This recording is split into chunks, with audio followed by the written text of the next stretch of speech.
In 2019, the 4 bills we discussed amended existing laws here in Oregon. The effects of those bills were immediate and wide-reaching.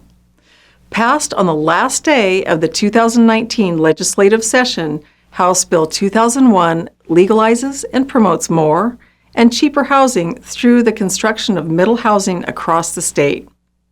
Real estate professionals have been closely watching its impact on property values in certain areas. Senate Bill 454 transferred administrative duty over unclaimed property to the state treasurer's office. Remember, unclaimed tenant security deposit monies must be reported and turned over to the state treasurer for deposit into the Common School Fund.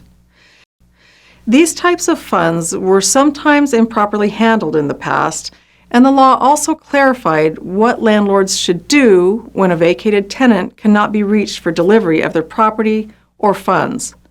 Physical possessions left on the premises may need to be kept in storage, sold, and deposited with the state treasurer or disposed of.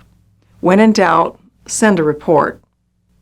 Like House Bill 2001, Senate Bill 534 has a significant impact on residential property and construction. The law requires cities with populations of 25,000 or more to allow the construction of at least one dwelling unit of any acceptable type on a lot zoned for single-family dwellings.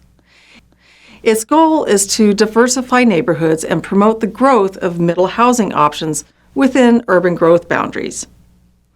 Oregon Revised Statute 197.307 says it best. The availability of affordable, decent, safe, and sanitary housing opportunities for persons of lower, middle, and fixed income, including housing for farm workers, is a matter of statewide concern. Finally, the passage of Senate Bill 608 did 2 critical things. First, it eliminated no-cause evictions of tenants who've been in a unit for 1 year or more. There are certain exceptions to this rule, but by and large, it made it more difficult for landlords to evict loyal tenants. They must have a qualifying reason, a tenant cause, or other extenuating circumstances for a landlord to terminate the rental agreement. Month-to-month and fixed-term lease tenancies are handled differently in the amended statutes. It's important that those of us who deal with property management or landlord-tenant relationships understand this new law. Also remember that individual cities may have additional protections in place. Check with your local housing bureau for specific local ordinances that may enhance this bill by placing more restrictions on landlords and property managers in your area. The second critical change coming out of Senate Bill 608 was the limit on rental increases a landlord is allowed to apply to a rental in a given year. The rate for 2022 was set at 9.9%, meaning a landlord can't raise the rent for a dwelling more than that amount in a 12-month period. Landlords and their agents must be as precise as possible with their calculations.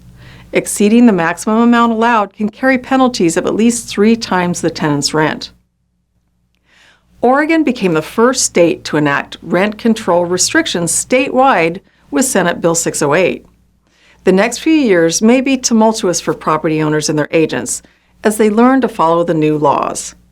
Opponents to the new rent control regulations have already found them difficult to conform to, but even if the state decides to make changes or new laws, these laws are now in effect.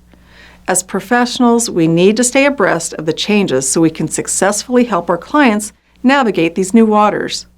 I'm Sherry Witcherly. Thank you.